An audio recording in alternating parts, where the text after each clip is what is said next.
Mark Rogers TV, the voice of college football, meaning I've got a voice, you've got a voice with your comments and questions. Then we bring on the best media contributors you can find, including Alex Hickey. You can join him at SEC Country covering LSU football. The running game has always been a staple with this program in recent years, and this is the first time that I can remember in a long time that we couldn't point to a guy like a Darius Geis or a Leonard Fournette and say they've got a monster back there or a guy that's just a breakaway threat. We don't know a whole lot with only Nick Brissett. And let's see, we've got Clyde Emmons, Edwards-Helaire coming back.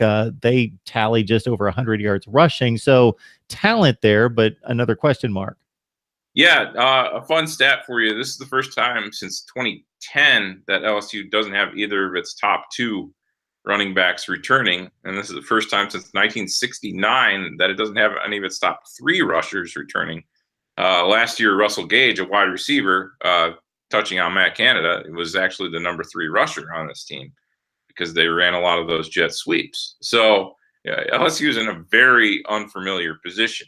Last time this happened, like I said, 2010, sort of unheralded guy named Stephen Ridley stepped up. And he was an NFL draft pick after his junior season, after sort of 2 years being in the shadows. So clearly the Tigers are looking for the next version of Stephen Ridley. I don't know which guy that is going to be. I don't think that has been made obvious at all at this juncture of spring practice. They would like for it to be Nick Brissett, but I don't know if Ed Orgeron's just trying to challenge him, but when we talk about the running backs, Orgeron seems reticent to bring up Brissett's name as a guy who's been doing well now. You know, most of practice is closed, so I don't know if that's a motivational ploy or if a real concern. But yeah, it's hard to say which of those guys is going to step up. And there's another entry into the Derby. Chris Curry is an incoming freshman who will get here for August camp. I think that guy is going to be a factor. Running back out of Florida, more of a power type of guy. So that competition definitely won't be settled this spring. We've got Alex Hickey on the line from SEC Country covering LSU football. Please subscribe to my YouTube channel for the very best in college football coverage, analysis from myself, but also from the best bloggers and broadcasters in the industry. And you can catch the audio versions if you don't want to stare at us. Catch the audio at Google Play, Stitcher, Podbean, and iTunes. What's that? By all means, check out the audio version. Yeah, do the audio. Spare yourself. Just listen. All right. Damian Lewis, here's a guy that was a 2-time junior college All-America across the offensive line, so he comes into play. Is this going to be a typically strong LSU offensive front?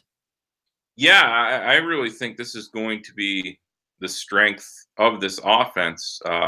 If Will Clapp had come back at center, I would say the offensive line would have been the strength of the team, period. But that's a big early entry loss to the NFL draft. He was, an All-America caliber center.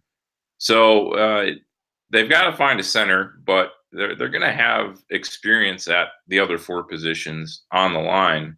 And the name you mentioned, Damian Lewis, is an interesting wild card because they've got both of their starting guards back from last season who played well. You had Ed Ingram and Garrett Brumfield, but Damian Lewis has probably turned more heads than any other player in the first couple of weeks of spring practice. And that's, I would say, at any position, I feel like Damian Lewis is the guy who people are talking about.